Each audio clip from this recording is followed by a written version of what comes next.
Hello, everyone. Welcome back to the College Historical Society. It is with great pleasure that I welcome you to the GMB Chamber for our fourth medal ceremony of this semester. As the world's oldest student society, the Hist has, for over 250 years, strived to recognize those who promote debate, discourse, and culture on the world stage.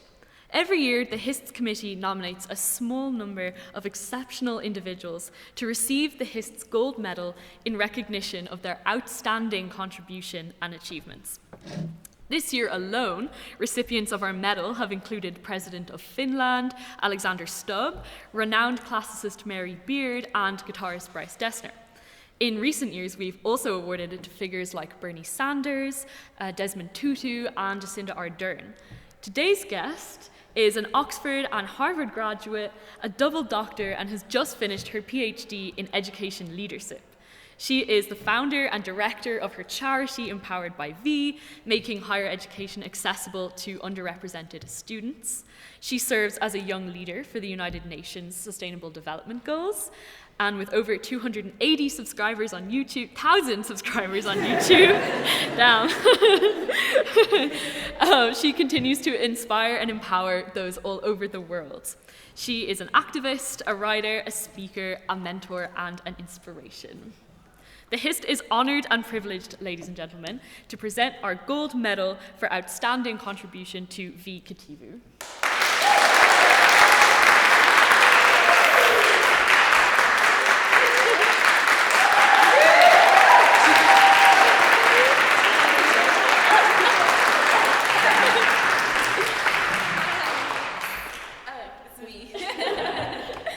Thank you, it's so pretty. Wow, thank you so much for that incredible introduction. I'm super honored to be here today.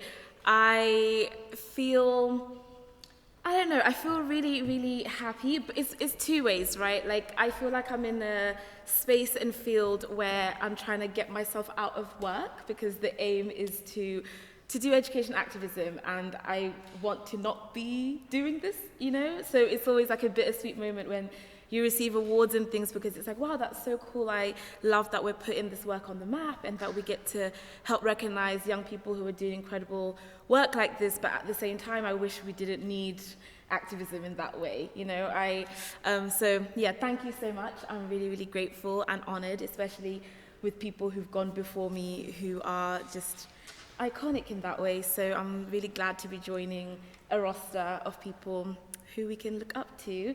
And of course, to be here in Ireland, in Dublin, at the world's oldest student society. I've been told that is the correct, there's no debate about it. So I'm really glad to be here today. I thought, since we're going to sit down and have a conversation anyway and chat about some of the things that I've been able to do, that I could start by just sharing a little backstory about who I am and my journey leading up to this point, because I don't know, sometimes I think we see lots of highlight reels, especially with the rise of our digital era right now. You think, oh my God, like someone just woke up and that happened, but really so much was going on behind the scenes. So I thought I'd just give a little rundown on me, and then I'll sit down and we can chat through whatever questions that you guys might have or that you might have personally. So I was born and raised in Zimbabwe, and if anyone is unfamiliar with where that is, it's on the southern tip of the African continent, right next door to South Africa. Namibia's on the side. And FYI, it's really cold in here, so if my teeth are chattering, it's because I'm getting used to acclimatizing. But as you know, I'm from Zimbabwe, so it's quite warm over there, so this all takes a while to get used to. So born and raised in Zimbabwe, southern tip of the African continent, and I learned English at a very young age, and that was not very easy, trying to understand read, read, one is past tense, one is present, one is a color. I'm like, whoa, this is a lot. The Zimbabwean language, Shona, is not as complicated as that. So learning English, migrating to the UK, my father had passed away when I was 2 years old. My mom had moved to England to start a new life for us. So migrating there to be joined with her it was hard to adjust, to get used to everything, even seeing snow for the first time, trying to understand, like, wait, like, you let dogs and cats be in the house, like, I'm still getting adjusted to that. There was just a very different way of life, so trying to balance all of that, but also finding your voice was pretty tricky. And on the playground, I remember distinctively being on there and trying to talk to people, and they were like, couldn't understand me because I just didn't realize I was speaking the wrong language, you know? So trying to learn English in that context was pretty tricky, and you know how it can be, like, kids are not always the kindest when they don't understand where you're coming from or what your background is. And being a young black girl in that environment as well, there was that intersectionality of both sides kind of affecting you. But I found my love and joy of life and my identity in books.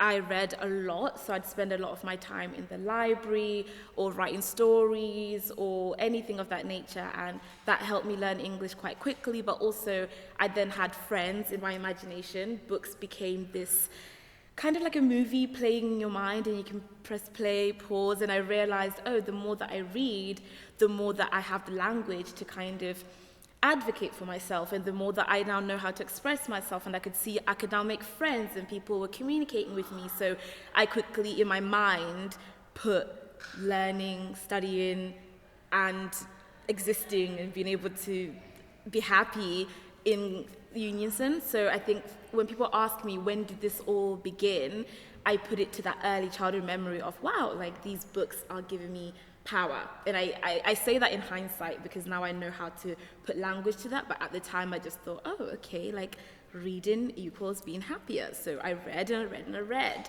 and before you know it, I turned 16, and I was like, I need to feel more academically challenged. I'd read all of the books in my grades. I'd outperform my classmates at that point, and I thought, okay, I need something. I need to feel a little something. So when we're talking about university and where we're gonna go, I decided Oxford would be the place because we'd Googled it and it felt like, I want to study history, and that's the best place to learn that for me. So arriving at the University of Oxford, having had this life experience of learning, okay, this is what existing in a lower socioeconomic background means, and this is what being black in the UK means, and this is the language to advocate for yourself, and all of these different things. By the time that I got to Oxford, I feel like I'd found kind of like my voice in the space that I wanted to sit in. I said, oh, okay, you're telling me that lots of young girls and women feel disempowered in their academic journeys because of various different factors. I like to use my voice, so I suppose I can continue now advocating for other people, because now I know the language to advocate for myself. Surely I can do that. But I thought, how can I do that? How can I balance being a student while also trying to advocate for other students? And I think I was talking to my sister. I sat there and I said, should I start a YouTube channel? Like, is that, like, because how do I get my voice to I can't keep going to schools. I was doing school visits. I was part of the Social Mobility Foundation, trying to run workshops. I was doing, the student tours. I was doing everything you can imagine that you do for access and outreach. And I was getting overworked. I felt tired, but I still wanted to do it. So I thought, how do I get as many eyes and ears on this work while still handing in my homework, because I'm still a student at this point. And my sister and I decided, maybe I'll just start a YouTube channel. And I remember the day that I did it. I took my phone, put it on the windowsill, pressed record, and the rest quite literally was history. And it was incredible to be online and realizing, oh, my story is not unique at all. I'm not the first person to migrate to a different country, learn a different language, have to adjust, but then also remembering that while I'm here trying to advocate for access to education for other young people from backgrounds like mine, I come from a context where girls are dying, quite literally dying, to get into the classroom, or girls are experiencing period poverty and that's stopping them from going to school, or maybe they're in child marriage. Like, I had this dual identity of knowing what context I exist in, but also knowing what context I come from. So launching this YouTube channel kind of helped me bridge the gap, and before you know it, people were calling me an activist, and I thought, like, what does that even mean? I didn't really understand what that meant, but I didn't realize my advocacy was changing things, and the UN calling, saying, hey, like, can you come and give this speech? And I'm telling schools what to do. Like, I'm on advisory boards, and now my university calls me into the room to ask for advice on what I'm doing. And I'm like, whoa, I've got exams coming up.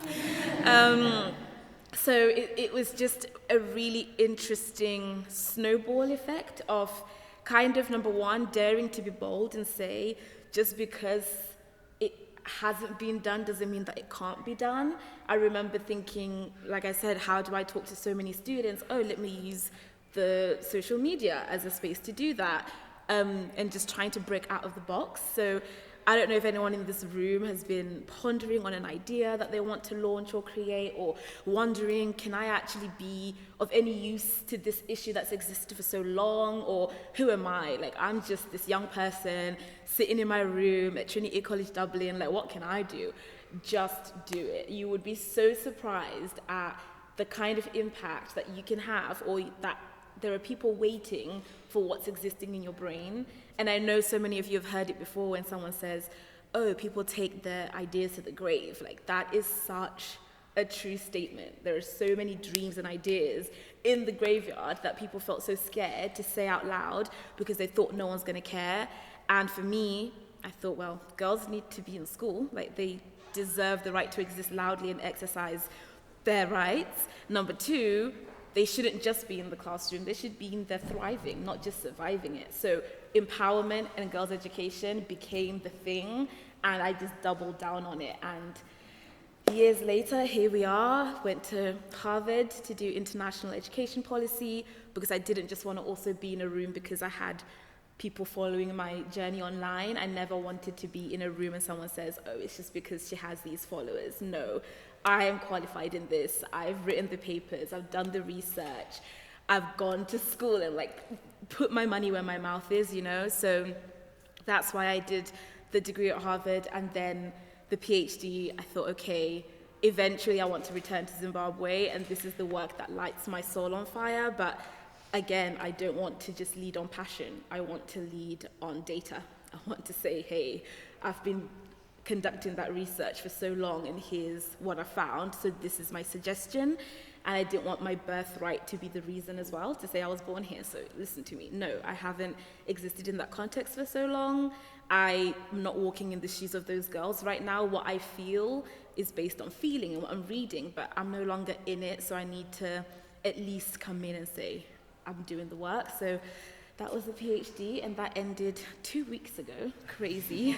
I feel like I've still got PTSD, you know? I saw the library and I was like, but that was 2 weeks ago. I went to California and successfully defended my thesis, which is all about Black women's experiences in higher education at Russell Group universities in the UK. And that was a really big weight off my shoulders, because now I feel like I can go and do the thing, you know? I feel like I have enough to make me feel secure enough to say, actually, the doctor's here now. Do you know what I mean?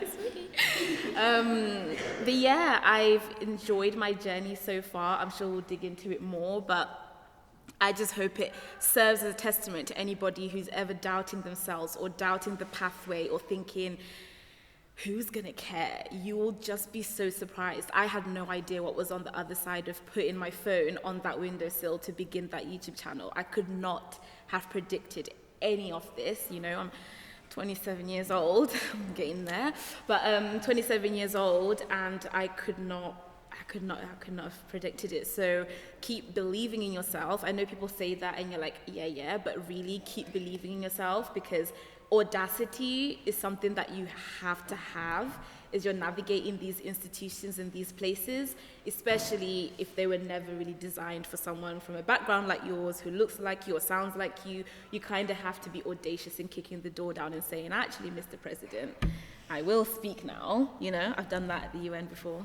So actually, didn't go down well, but hey.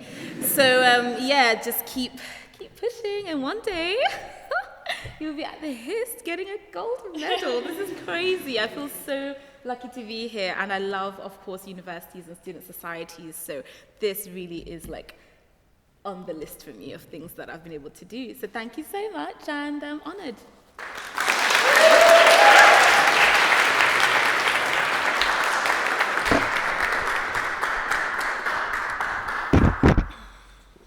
Thank you so much, V. Congratulations on finishing your PhD. Thank you. I was following the journey, and I actually had the pleasure to be at your PhD defense because you made it available to everyone, which I thought was really, really cool. And then one thing I remarked on in it was, I mean, of course, this is quite relevant to me and for everyone in the Hist, but the importance of student societies for providing services for students, and in your case especially Afro-Caribbean societies providing support and services for Black students, and that they often don't get enough support from the college, or they end up doing all the work for them. So how do you think that universities could give more support to their student societies? Oh, I'm so glad you brought that up. Honestly, you don't understand. So many students have told me when they write their dissertation that it ends up gathering dust because apart from your friends and family, no one's going to really want to dig into your research unless you're at work and stuff. So someone told me, hey, enjoy your defense because that might be the last time that you get to unpack your dissertation. So the fact that we're doing that, absolutely music to my ears. But to preface with, my dissertation was all about just understanding those experiences of Black women in higher education in the UK and just saying, hey, all I'm doing is just asking the question, how was it for you? Just tell me how it was. I'm not accusing anybody of anything. You learn as a researcher the language you can and can't use. You can't, directly say this university has to do better in this way, because otherwise, what I found anyway in my line of work, you're taking the story away from what the actual focus is. And in this case, Black women's voices are missing from the research, right? Their experiences in primary, any stage of their education is missing from the research, told by them, right? So I went to do this work and I could not allow my own emotions or anger or anything of that nature to take over. So I try my best to remain focused on those women, but what I found and what they've recommended and what I also think is that our institutions have to do better to retain us, right? You can't recruit for me. You can't say we want to have more diverse voices in these institutions, especially very top Russell Group universities, right? Our version of the Ivy League, if you may. You can't say you want me, but then when I get there, there's nothing to accommodate having me, right? It's almost like building a school or a restaurant or whatever, saying everybody is welcome, absolutely everyone's welcome, but there's no ramp. There's no ramp. I can't get in there. What do you want me to do? There's just stairs. There's no option for dairy-free or gluten-free or vegan or anything of that nature, but you're advertising, saying everybody. Be specific, hey, by the way, there's no ramp, there's no elevators here, you can't get this dietary requirement here, just let me know. So that's where the basis of my research began. I'm talking to the schools who said they want to diversify.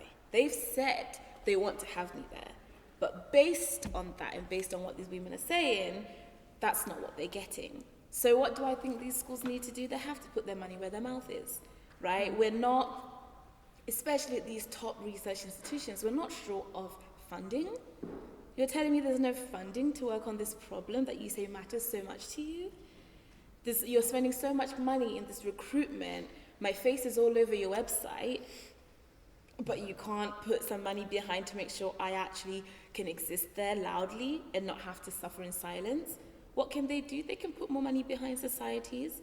If we find out that the only place that students feel comfortable to have open debate, to sit and gather and speak freely is at the Hist, then the school has a duty to now make sure that they are able to support the Hist, because if it didn't exist, you're telling me students wouldn't want to speak as freely, which means, are they really experiencing their academic journey here? So, by that logic, if we found out that the African and Caribbean societies are the places where Black women feel most held mentally when they suffer racist incidents outside on campus in the university city center, they're going to the African and Caribbean society, you're telling me that everything that they are needing for their Blackness to be held in this place is at this society.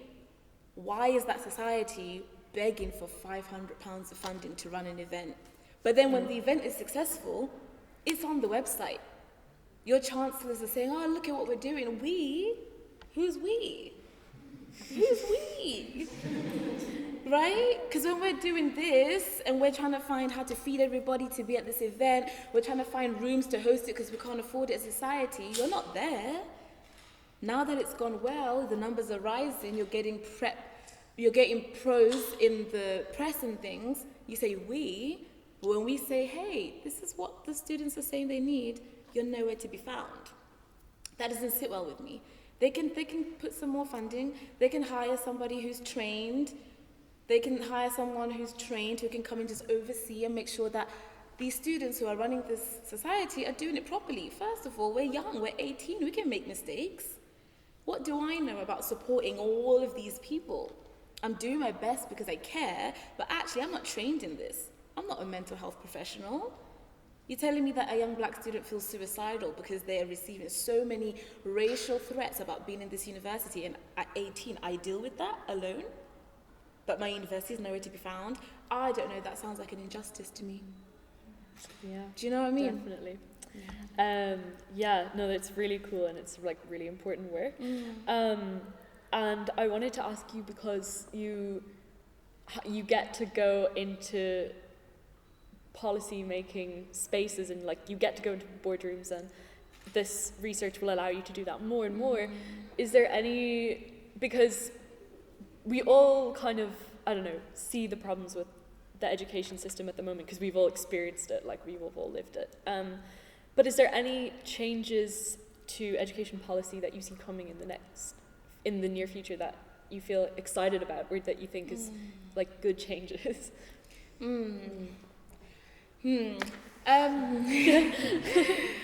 Excited about that's coming implies that it's in the pipeline, right? But I don't know. My trust in the system is like it's not strong anymore, you know, because you hear people promise you like, oh well, when I get in power, I'm going to do this and I'm going to help in this way. Then, you know, you vote for them and you're like, oh, I'm so excited, and then you see nothing happen. All I'm seeing is a decline. Like the amount of investment we've got in girls' education, especially like internationally. I mean, I speak from my own place that I'm from the UK. It's dwindling. It's not good. We used to be leading in that space. We're not anymore. You know, I work with so many organizations around the world. I hear the feedback directly. I talk to students. They don't feel like going to university is even worth it anymore. They go, they pay all these fees, they enter the job market, they can't get hired. They've been told you're overqualified or you're inexperienced. What does that even mean?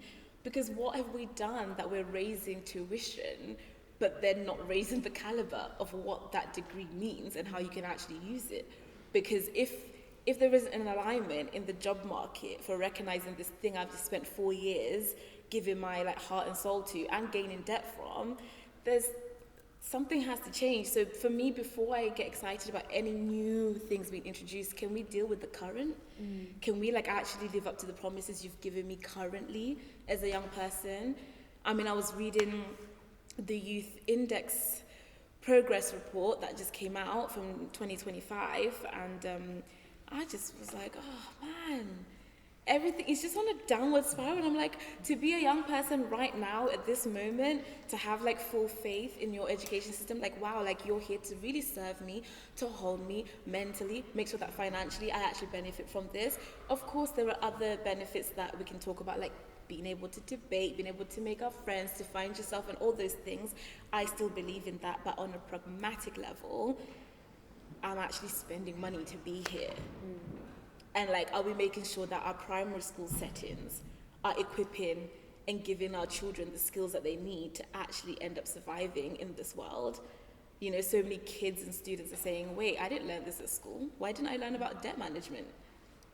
We could weave that into mathematics, surely, you know? So all that to say, I am hopeful, I'm an optimistic person, but I wouldn't say that there's something I'm like, oh, I'm so excited, because it's kind of like, you just build you up, they put you down, they build you up, they put you down, and like, they hate to see me coming, by the way. Like they're not like, woo, V's here, they're like, oh, here we go. But I'm just saying what I'm hearing from young people. Whenever I speak, I'm not speaking just on how I feel, I'm like, on social media, I get to hear the voices every day, and right now, it's not looking good. Yeah, and it's hard to feel like when you're, thinking about what you want to do after college and stuff, it's quite hard to like sometimes feel hopeful that you will be able to do the things you want to do because it can seem impossible. Especially, I'm thinking of people who are leaving college and thinking of going into advocacy, going into, NGOs or entering the policy space and stuff like that. And it can feel a bit like hopeless sometimes, or like a futile struggle. Yeah. So what would you say to someone who is in college and is thinking about a career in education or in, advocacy or policy making? That's a really good question. And I'd say to them, even if it's not advocacy that they want to go into as well, but even if it's law or dentistry or whatever area you want to go into, while you are in college, in university, and you're experiencing this, since we're already paying, right, back to this debt issue, since we're already paying, you may as well use everything to the fullest of its ability, right? You're already here. You may as well make sure you are testing every single thing that you can. Like, if you think you want to go into advocacy, start doing some of the volunteering on the side, start building that CV, start getting extra support from the classroom, like whatever you can get while you're a student is what I've realized. Squeeze as much out of it. Like, don't just arrive, go to your lecture, go back to your bedroom, and that's it. Like, no. Join the societies. You have to almost kind of create your own CV because it's a bit of uncharted territory. Like, it's tricky for me to say, oh, if you take this step and that step, you will end up as an advocate, and you can do it in a sustainable way. Because it's also like, when you're at the beginning of this journey, you're not doing it because you call it a job. You're doing it because you're angry about something, or maybe you just want to help in a certain cause. But then you have to figure out, okay, how will I actually pay my rent at the very same time, right? So I can't say take step A, B, and C, and D, and you'll end up exactly where I am, because it's been an unconventional route. And again, I wish I'd had some support from my school to be able to ask certain questions about careers and things, and I don't feel like I did. So if you are right now in first year, second year, third year, it doesn't even matter what year you're in, go and explore every opportunity, every scholarship that they put out, every internship. Just try, because in my mind, you figuring out what you want to do and be in the future, it's like you need to get as many no's as you can to get to your yes. That's how I feel. So actually start building that up now. Like, go and do a week somewhere that will take you. Be like, I'm a student at Trinity College Dublin, and I've got a signed off paper by my lecturer here that I need to do work experience. Can you please let me shadow you for a week? Test it out. You might not even like it. There are pros and cons to what I do. Some of the cons are feeling frustrated, being in rooms where people don't feel like they want to listen to you, being in rooms where you're trying to change the status quo that actually benefits so many people. It's a system that's built, right? I don't think anything is by mistake. Somebody somewhere is benefiting from some part of a cycle that we're existing in. Even if it means I'm suffering, somebody's gaining. So understanding where is it that we sit in that, and then knowing that sometimes it's not gonna, in advocacy, people don't want to see you come in because you are trying to shake this system that's benefiting me and my colleagues, and we've been earning so well from this, we've been able to exploit in this way, and now here you come trying to make change. No, people are going to create barriers in your way. So also, I like to share the pros and cons of everything. Of course, some of the pros are like being able to do this, sitting here, like receiving this incredible award, or people wanting you to be in certain rooms, and oh, can you come and speak in Cambodia? Can you please be in South Africa? Can you come and do this? Like, wow, that's really incredible. Then also meeting the people you're advocating for is like, okay, this is why I do it. But there are some negatives. Like, trying to talk about girls, trying to say, let girls learn, is actually a very loaded and political statement. That, to me, what? That's just A-B, like 1 + 1 is 2. But if I say that in certain countries in the world, I have just made such a political statement, and it's actually so dangerous. Because what? Now we're not going to get this bride price from this girl at 12? Now our families, you've just disrupted something right there. So I guess, all that to say, there are pros and cons to everything, obviously, but advocacy is not easy. And some days you'll feel like, does anybody even like want me to do this? Like, am I doing the wrong thing? I've had so many moments of doubts and many moments of, like, who am I to tell an entire president of his, like, what to do? Like, what? But you have to almost persevere. So try it out. There are many ways to try it out. And when I'm at the UN or when I'm thinking about CVs or application forms, people say, what should I put on there? Like, how do I actually show I care? And all I can advise is show, don't tell. So try and get some experience under your belt that you can, like any local volunteering that you can do, support a local NGO that you care about, choose one or two and say, hey, I'm wondering if you need any help with copywriting, or even if it's social media, or just be in the room. Sometimes I think we think, unless I'm the founder and director of that thing, unless I'm the face, I shouldn't bother, but actually you can contribute in so many ways, and just being in the room does something. Like today, we're having this discussion. Maybe from this discussion, you're gonna go and download the UN's youth newsletter, which shares these different opportunities every 3 weeks. It's called Pulse, Youth Pulse by the UN. They share so many different opportunities. Maybe you go and download that, then you join a certain organization because of it. Then you're being in the room helps. Just being in here today, you're like, I learned one thing or two. You pop it in your pocket. The next thing in the next room, you're like, oh, so that's where they do that. I'm going to attend that event. You go there, you meet someone, you collaborate with them. In the end, you create an organization together. Like, it's a snowball effect, but there's definitely not this is the pathway. I would be lying to you if I said that to you, because I know my routes are unconventional. Yeah, no, that's really practical as well, and so interesting. And I wanted to ask more about your activism in other countries, because you have, you've been to Cambodia, obviously, you've done advocacy work in Zimbabwe as well, and, you've been to Zambia and stuff, but you also, your charity's based in the UK, and you focus on the UK, but do you ever, and you mentioned in your speech, like, that you would like to move back to Zimbabwe one day, like, do you ever feel like you don't have time to do everything, or you don't have time to help in every country that needs help, right? Yeah, no, I'm very honest with myself about my abilities. Like, I'm really great at public speaking and advocating in a certain room about certain things, but I might not be the best person to go and write the entire newsletter. That's not where my skill set is, and I'm certainly not delusional to think that I'm able to like have a superhero cap on and be like, which country, that country fixed?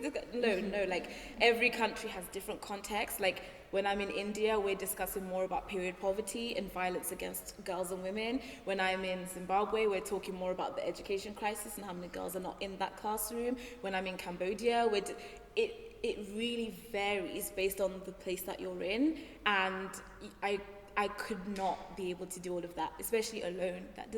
No, of course not. Hence why I go to places and advocate to other people so they can join the cause, because actually there's someone more skilled than I am to help with the work of girls' education in India than I am. I already said I can't even do it fully in Zimbabwe because I've been out of that context for so long, let alone in India. I'd have to learn the language from scratch. I'd have to understand, even if I go to a certain part of India, there's a different dialect used and different cultural norms that I don't understand. Like, there are certain things that have a barrier in me being able to, you'll never be Captain Save 'em all because you're not supposed to. And nobody's waiting for you to save because it's not your job. You are an ally and somebody working with people for a problem that just bothers you as much as it bothers them. You're not, then no one's waiting going, oh, is V here yet? Like, great, now it's all, no, like, and I would be naive to think I can. So yeah, I do what I can in the UK with my organization. We work on helping young people find opportunities, helping send girls to school in Zimbabwe by paying for tuition fees and exam fees, by the way. Like, because that's actually the big barrier that some girls in Zimbabwe have, is exam fees. But you wouldn't know that unless you actually go to Zimbabwe and talk to someone on the ground who's doing the work and has been doing the work, by the way, for years, not waiting for me. I just go there and I amplify it by putting it online and getting other people involved because I happen to have a platform. But actually the work's already been done. So I always collaborate with people, Girl Up Zimbabwe, CanFed, United World Schools. I could list so many organizations, but it's never just me. I happen to just be the one who's like brave enough to be like, hey, I'm going to tell Mr. President, right? Because everyone's like, oh, but like actually when I say, hey, Mr. President, I then showcase the work of other people. It's not me. So yeah, I don't try to do it all because I can't do it all. My job as an advocate is to amplify, raise awareness, help raise funding, but then deploy it to the people who actually know their kids, who know their community, who know their language, because I'm not gonna enforce like what my worldview is, I'm very, very mindful about that. Yeah, that's really interesting. Yeah, that's also a great answer. And I also wanted to ask, like, I'll do maybe like 2 more questions and then we can take some questions from the audience if anyone has any.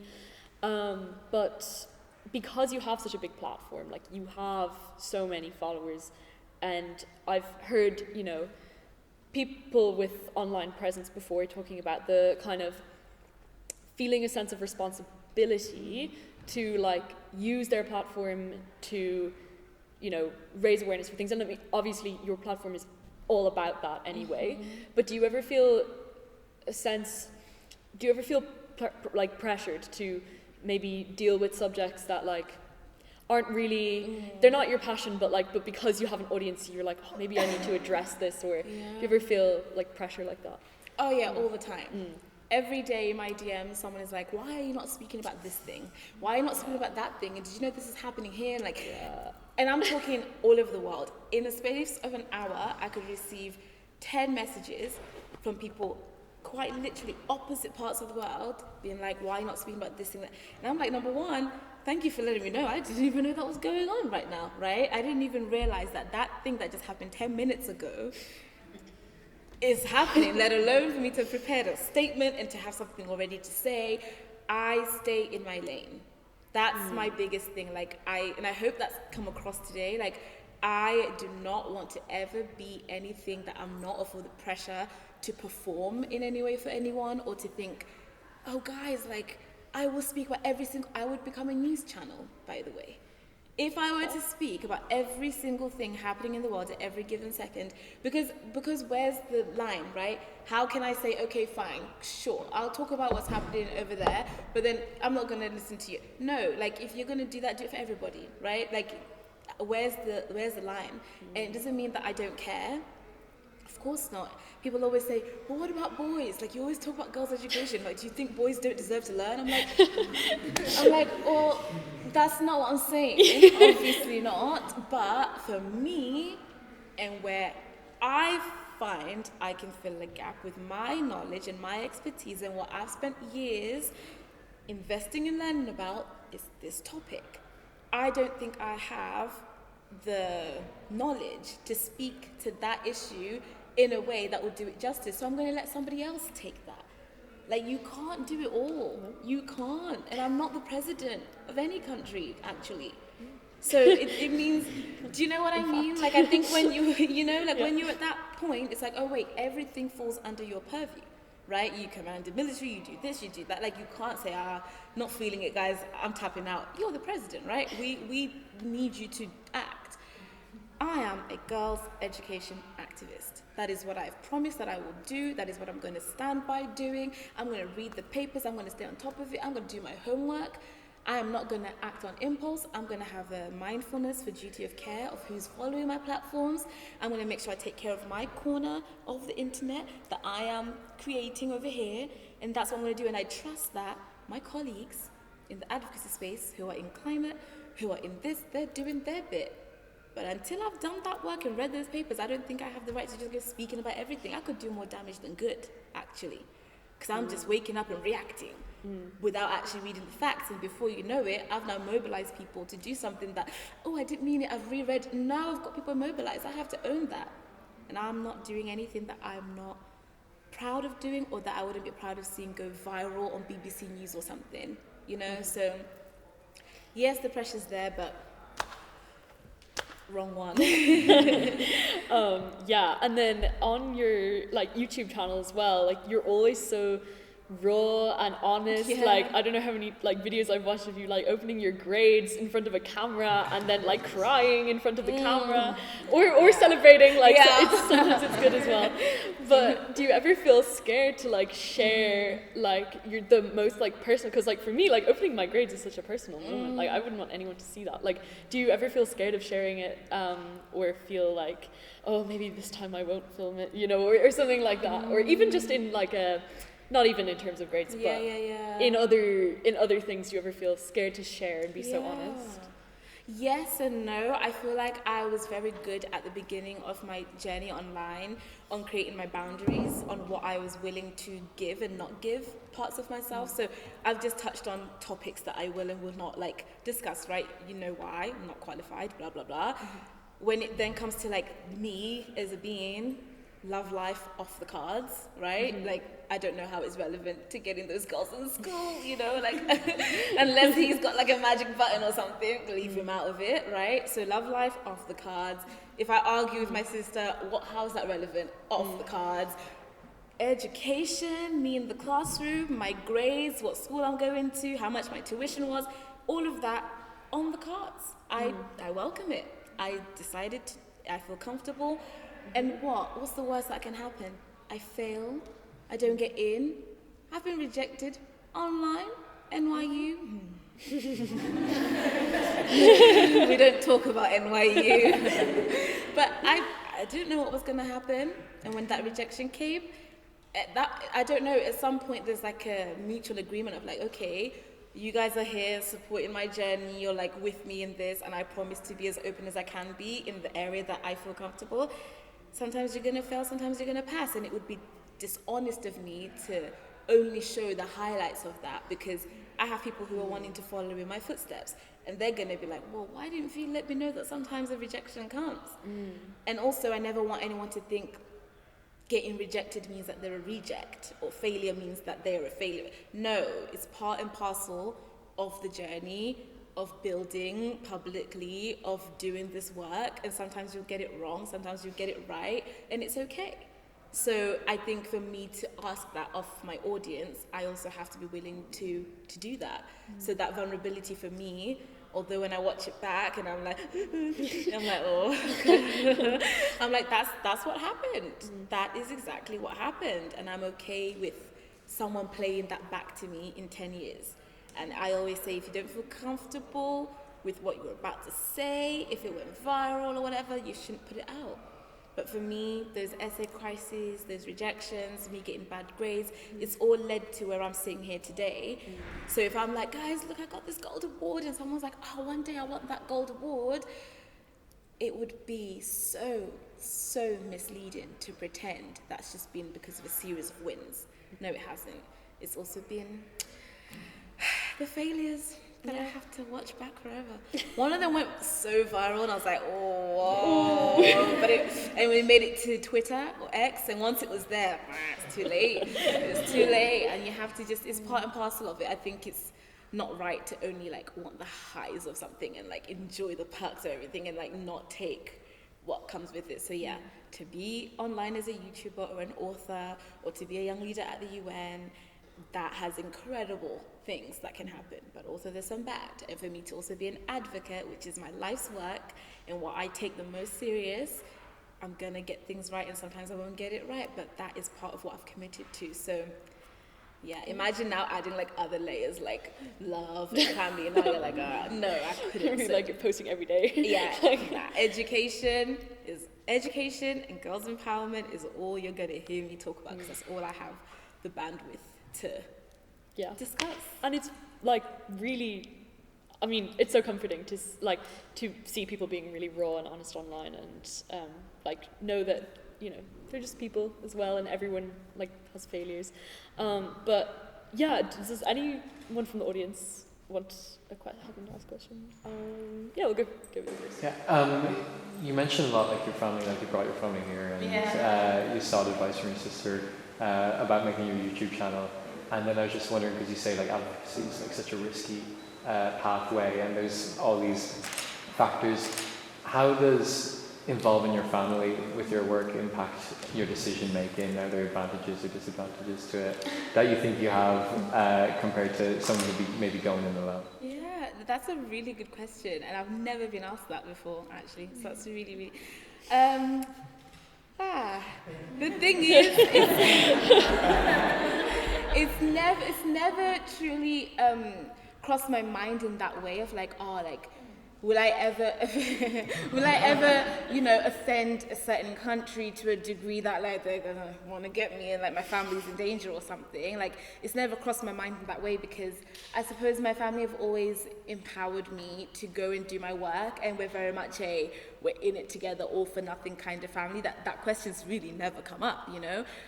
There is one time that my mom did tell me to like scale it back a bit, and I don't know if you remember this, but it was around like maybe, I don't want to say 2010, or there was a trip we took to Zim sometime in like 2010, 15, I don't know. And I was like, yeah, I can't wait to get there. I'm going to tell them this, that. I'm doing the radio, and I hate it. And at that time, things were very politically unstable. And I think we'd seen like the opposition leaders going missing from really being so vocal, of course, because they're the opposition. And they were being beaten up, put in jail. And it was around the Changirai times, right? And my mom was just like, I never want to censor you, but for this trip in particular, please, like, can you just, because it's dangerous. It was dangerous. Like, anything could have happened. So I remember being like, okay, like, she was like, when you're in England, fine, but we're going home. And like, and also she doesn't let me go home on during certain moments, like when it's independence, like I haven't actually been allowed to go back yet. True? Yeah. She's like, yeah. But like around independence, and I want to celebrate Independence Day in Zim, but because I'm so vocal, there are consequences. Our country's still working on a lot of things, and there are some topics that you speak on, you'll be hurt. So I'm very mindful when we're going to Zimbabwe. I think that's when it does come to my mind to be like, actually, it's not a joke. Like, if anything happened, my human rights are not exactly super protected right now, as they would be when I'm at home in England. So I'm mindful then, and also mindful of ever being too specific on like locations or not country, but like family names or anything like that, because some of my family is still in Zimbabwe as well. So I never bring them into my advocacy. I speak vaguely. I say girls, I say this, I never say specific city or area, because I wouldn't want to put my family in harm's way. But in regards to these two in particular, yeah, I don't know. Have I ever? No? No. I support you. Oh, thank you. Yeah, they're very, very supportive, and I think also they know that it's I feel like if someone cut me right now, like I feel like I bleed advocacy, you know? Like I feel like I don't know what else I'd be doing with myself if it wasn't this. I think I was born to do this. It's my purpose. It's my life's calling. So truly, it's like, you know, what could they do? I don't know how to change my last name or something to be disassociated with them. But no, they're very supportive. I'm lucky to have that. They film the videos. They come with me. They help me, like, my sister chooses what I wear. She's like, okay, this is given, you know, did you know what I mean? Come on, you saw the fit. She'll be like, okay, this feels more appropriate for this. You know, my mom will be like, do you need someone to just come and help you make sure you're eating when you're on your trips and blah, blah, blah. They find ways of helping me. They facilitate my work, in fact, if anything. And yeah, I feel lucky to have that. But not everyone has that, right? So I would say, if you don't have a family unit where they're literally with you everywhere that you go, find your tribe within your friends. Like, someone will say, well, I don't have any friends that care about this work, or, well, we're here in this room right now, right? These are all human beings. I'm sure you could ask for two people's number today in this very room. They're clearly in this room for some reason, either because they really love my channel, or they really love this topic of advocacy and they want to get into it too. So you've got someone you can make friends with. Like, you don't have to feel like, I've grown up in this area, everyone thinks in this way, we all do this thing, and I have to stay in that. You are allowed to break free from some of those norms that you've been raised with. You are allowed to say, I love you to my family, but actually I don't agree with your views anymore, and I'm just letting you know that's not where I stand and what I'm aligned with. I still love you because I understand different background, different context, but this is what I'm choosing. And make friends who are in those communities, and that can become your family. So don't feel like, once again, if you don't have this, you can't do this work. Like, it's not one size fits all. Yeah, you have a question. Yeah, I was just wondering, like, first of all, I want to say I've been following you for a long time, so it's just really exciting. You're truly the reason why I'm even at this university. So, yeah, you're very exciting. But I guess my question is, for people who want to pursue academia and do dissertations and get PhDs and stay in academia even after that, I feel like sometimes a lot of the time we're told it's selfish because it's sometimes it can be very insular, like you're by yourself working on these papers and so on and so forth. Especially I feel like if you're in the humanities, you're told that in something like history or English or philosophy, you're told it isn't, you're not, what are you even doing with that, why are you doing that? And I was wondering, like, what your thoughts are on that, and like, if you have any advice for people who want to be in academia and how, because I think a lot of the time, people like who want to do it get discouraged because they feel as though the work that they're going to do is not going to make a change. So how do you stay believing in yourself during those times when people try to discourage you? Well, first thing, afterwards, tell me who told you that. Tell me, like, what office. So I can go say hello. But second of all, I really, really hate that, because that is something that so many young people tell me. They're like, well, actually, I really want to do this thing, but either the world keeps telling me, or a specific teacher told me, or a specific person in my family tells me that I can't, I won't, and it can't be done. And like I said earlier, just because you haven't seen something being done doesn't mean it can't be done. I mean, you mentioned how you attended my dissertation defense, right? I had that defense in California. I didn't see you there, but you were there. How? Because I decided to rewrite the rules. I was like, well, what do you mean a PhD defense is private and has to be private? Why? And I questioned the system. I was like, well, I want to bring my online community into that room because my topic is about ensuring we have more access to certain voices and more voices are platformed. So for me to write this 57,000 word dissertation and for me to not be able to share it so publicly doesn't really make so much sense to me. So, hey, upgrade the Zoom link. I said, oh, it only has 500 people. I said, well, I have 3,000 on the waiting list, so let's make something shake and bake, because I want to have a defense that has a public audience in person and online. They were like, we've never done that. Okay, but doesn't mean we can't do that. And guess what? We did it, we broke records, and it went swimmingly well. You enjoyed it, right? Yeah. Yeah, you see? But sometimes people will tell you, oh, that work is supposed to be insular, it's supposed to, but based on what? Who said it's supposed to look that way? You can be a person who goes into 6-month hibernation, you're doing all your research, your writing, then you come back out, you go on a world tour, going to different universities, presenting it. Like, why are we so stuck on like labels and like confining people to what things have always been? Like, I really struggle with that, and maybe that's why I'm in this work, because I just don't think we have to maintain a status quo just because it always has been. So, to whoever told you that, ask them, but why not? Just say, I want to understand. It's okay to tell me there are barriers, so I can go and address them. Maybe I need more funding. Maybe I need to be in a different institution. Like, tell me what the barriers are, and let's find a way of overcoming it. But don't tell me no, just because it always has been. You know, like, I find that frustrating. So all that to say, that's not true. It might be true right now. It might be true to their experience. It might be true to their colleagues' experience, but it's not true entirely.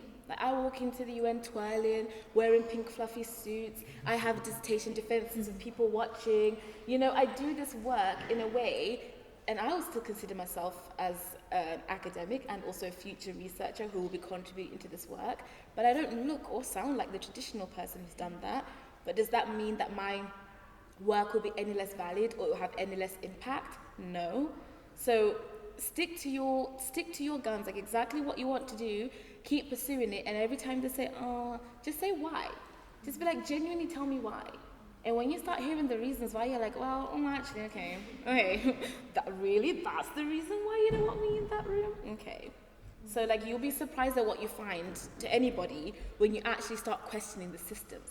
Like, well, why do we say mankind? Do you know what I mean? Like, well, why do we say, that was a silly example, but you get what I mean? Like, why do we just do those things, and why has no one questioned it in a while? It's been 100 years. It's okay to adjust and pivot because now we're catering to a different group of people. So actually your work is going to reach so many people who need it, but we might never see it because someone just told you, oh, well, it's going to be insular. Why? So always ask why. Thank you. Welcome. Yeah. Like a lot of the focus of today has been on third level education, but I was wondering to what extent do you think primary and secondary schools have a responsibility to give, like, especially young black girls, the tools to advocate for themselves later? Oh, I think they have the same level of responsibility. I think everybody does, in fact. I think all the way down to our journalists, all the way down to the way that we portray stories in that media, the way that news write headlines, the way that British Vogue operates, right? Like, I think everybody has a duty of care to how we are raising our children. Like, I don't think it's an issue for this group only. Like, when we're talking about disability rights, it's not only for somebody who is disabled. No, it's everybody's right, because hello, we're existing on this planet together. So if there's no ramp, that should bother me as much as somebody who is in a wheelchair right now, because that doesn't make sense. I just don't know. Like, I think when it comes to the education of young black girls, their advocacy, it's not just about the university, because they had to be in the classroom trying to understand whether or not their hair was acceptable. Their hair has been their hair since they were 2, 3 years old, 1 year old. Like, it's not just now that they're 18 and they have maybe the language to vocalize how they feel that now it matters. No, it matters at every stage, how we speak to them, when we make them feel like criminals. Criminalization of young black girls was part of a lot of my research, actually. When I was reading, I was like, like, I knew it, I experienced it, but like reading it, you're like, wow, this starts so early on. So I think everybody has a duty of care and a responsibility, whether it's institutionally, economically, whether it's the way that Barbie dolls are created. Like, when we think about baby dolls, you know, which ones we say good, bad, you know, these experiments, you've watched them, right? You ask babies and children who are yet to even like have the consciousness to describe like racism or whatever, which one's the good doll, bad doll? The black doll's bad, the white doll's good. How do we portray our Disney princesses? What message do we send in our music? Like, I think it's everybody's responsibility. But when it comes to those higher education institutions, I'm gonna need what you said is on the tin to be what's inside that tin. And if you tell me you want to diversify, if you tell me that some of the taxpayer money that we're using to help fund some of these research institutions means that all children can come, then let's make sure all children can come and exist there. So to answer your question, I think everybody, media, pop culture, music, politics, everything should be wondering, are our black children doing okay? Like all of the children, you know? Yeah, that was a good question. Thank you. So, oh, yeah. Just, I know you were mentioning previously like exam fees for like girls in Zimbabwe. I was wondering, because obviously you're working in Zimbabwe and with like, I don't know if you like research included as well. Do you find that like obviously some issues, not that easy to deal with, they're very easy to see. Do you ever think it's hard trying to like figure out the more like society, social structural issues and stuff, just because like I know everybody's saying there's like an anti-intellectualism. How do you find that like an issue and all in the research or like anything? Yeah, no, I think,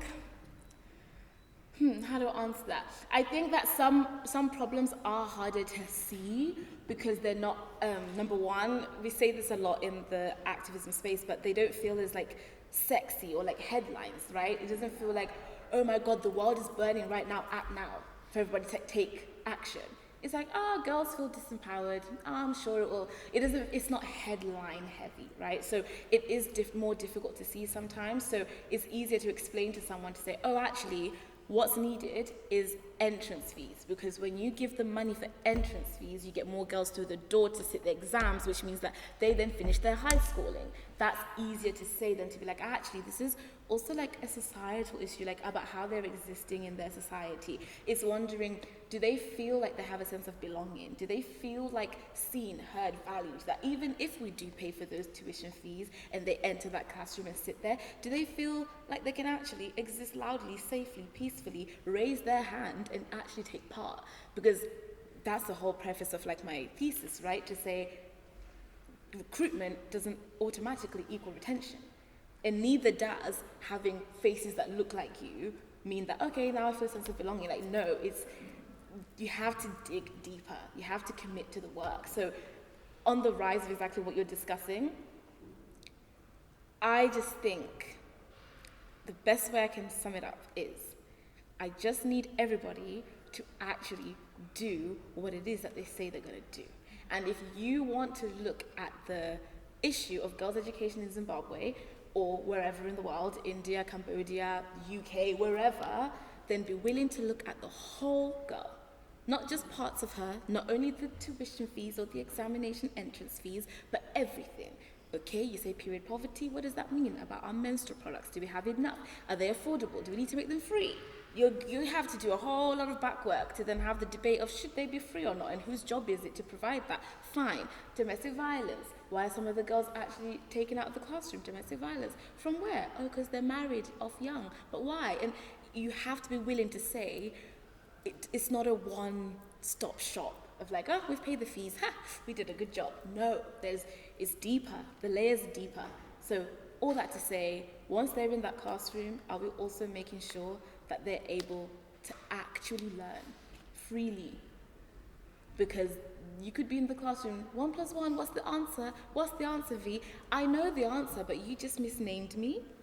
You were a little bit racist to me last week. You told me that like I can't really read. There's so much that's happened for me to get in this classroom that for me to now answer your question, I'm raging right now.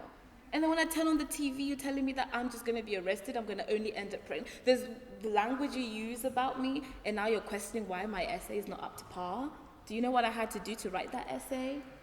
Like, I don't know, there's just so much that goes into it, and that's why I'm so passionate about the work, because I'm like, we're not even scratching the surface. It's like Titanic. Iceberg, you know the story. Yeah. Hi, I've been following you for these years as well. Your essay crisis videos got me through. I hadn't showered in those. I like to just tell people that, I don't know why, but yeah, sorry, go ahead. But I study classics, interest in archaeology, which I think is quite similar to what I did for undergrad. I was actually watching some of your videos last semester, you were talking about sexuality and Foucault, and I was like, I'm also doing Foucault, I hate him as well. Wow, yeah, tough read.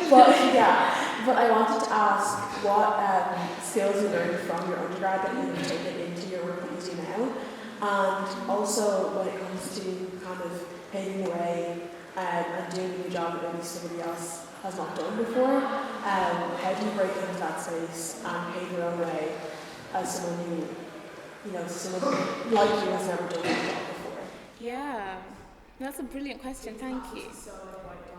Oh yeah. Oh yeah.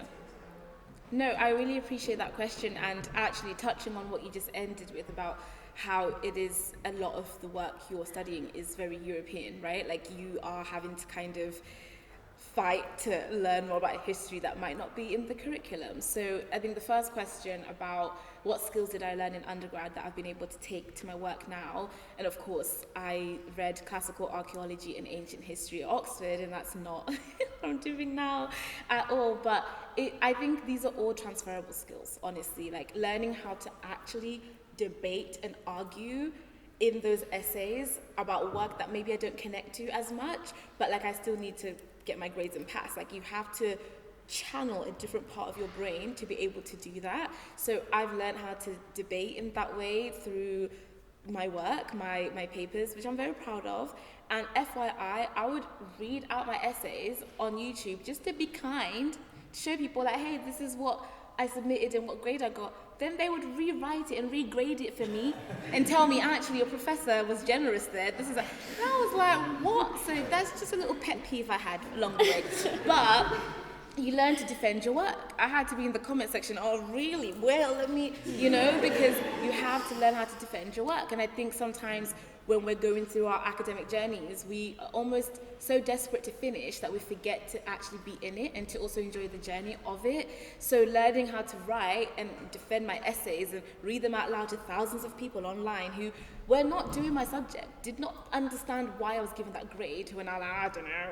And I'm like, okay, well, let me tell you why. So I think use the chances you've got in your undergrad to make mistakes, try different styles of writing, try different ways, like play with it, because it's not yet, I don't know, peer reviewed and have to publish it and that's it, set in stone forever. Like essay 1, try this method, see how your professor reacts. Essay 2, and that just taught me to pivot. It taught me how to write to different audiences, because how I wrote for my professors at Oxford was not how I wrote for my professors at Harvard, by the way, or how I would write on LinkedIn when I'm trying to explain an issue that I've been studying. Like I had to learn how to write for different audiences, so that's transferred to how now I speak. When I'm in certain rooms discussing, I don't know, a policy brief or something, I might use different language to when I'm talking to students about a certain topic that's near and dear to my heart. I might feel more comfortable to use slang or whatever it may be. So all that to say, my undergrad really taught me, number 1, how to read fast and take in information really quickly and then be able to like explain it back to someone,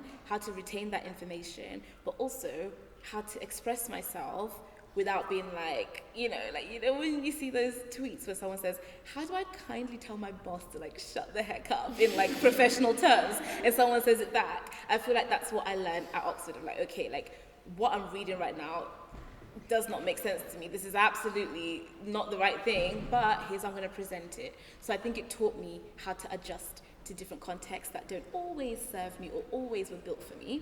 And then the second part of your question about how to essentially deal with being in a new environment or doing a job role or being in a space where someone either like you has never been or you're the first. Man, it's tough, okay? Like I'm not gonna lie to you and say, oh, it's easy and it's nice and being the first. I think being the first in anything is tough because number 1, you're setting the precedence.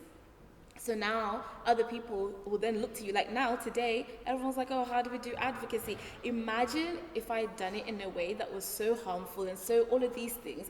And now I have to deal with like the knowledge that other people are following in my footsteps and now I'm causing harm to them. Like you have to be mindful. It's a big weight on your shoulders. It's something that I wouldn't take lightly. However, also allow yourself grace to know that everybody in this room, or all of us, are young. It's our first time here, okay? I've never done this before either, okay? Like, I don't know what's coming tomorrow. I'm young, I'm learning, I'm on my way. So give yourself grace to make errors, fail fast. That's like, when I have children, that would be the first thing I tell them, like, fail fast, like, get up, try to walk, fall. Tomorrow you'll know, when I do that, I fall. You touch fire, it burns, Just go out and do it, because only reading and staying in your room and planning and having ideas only in your notebook, or only, you don't even tell your friends. Have somebody you trust, tell someone, have an accountability partner of some sorts, and fail fast, because the faster you fail, the quicker you learn, and the quicker you can pivot, adjust, and try again. So I don't know if that answers your second question specifically, but that's what I would do. If I was the first, anything again, I think I've run out of first now. I've done a few bits and bobs here and there. But if I was the first, anything ever again, take the pressure off. You are doing the best that you can, and the moment you try to start changing yourself and trying to fit a certain box of what is it to be an Oxford student, a Trinity student, what does it mean to be a young leader at the UN, I have to fit in that box, you're doing a disservice to someone who looks and sounds like you, who's wishing to be in the same place that you're in. So actually, the more you can exist loudly and authentically, the more you're actually paving a path that other people can actually follow, because they're like, yeah, I've lived that too, You're welcome. I hope that's helpful. Just to finish it off then, what's next? You finished your PhD. I mean, how many PhDs can you collect? Are you gonna take some time for yourself? Like, what's on the horizon for V? It's a really good question. I love it. So, I want to learn Spanish. At the end of the day, I am just a girly, so I want to learn Spanish, I want to travel, I want to rest. My sleep score, I've got an aura ring. Sleep score has been declining since doing the dissertation and writing. Like, I was doing like 8-hour days, during Christmas. I didn't go home for Christmas. I was in my room, like writing, but that's just what it takes, For me, that's just how I function. I have to go for it in that way. So now I need to catch up on my sleep again.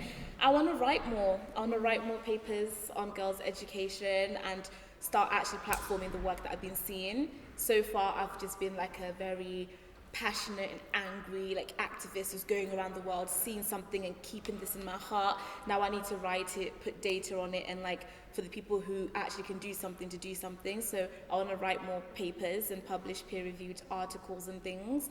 I want to conduct more research. I want to watch Stranger Things.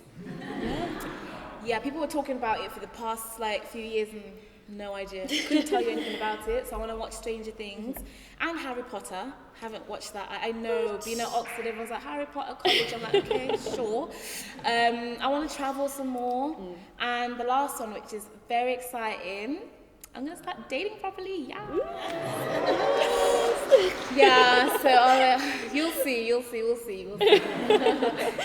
But yeah, there's just like, it's a mix of things. But I think the list for me embodies what it is to be human. Like we're not single-minded in that way. We're multifaceted, and as much as I have the hopes and passions of my advocacy work, I also have things that are near and dear to me that I want to do that feed my soul. And I think you can't pour if you're running on empty, so you can't burn yourself out by just being go.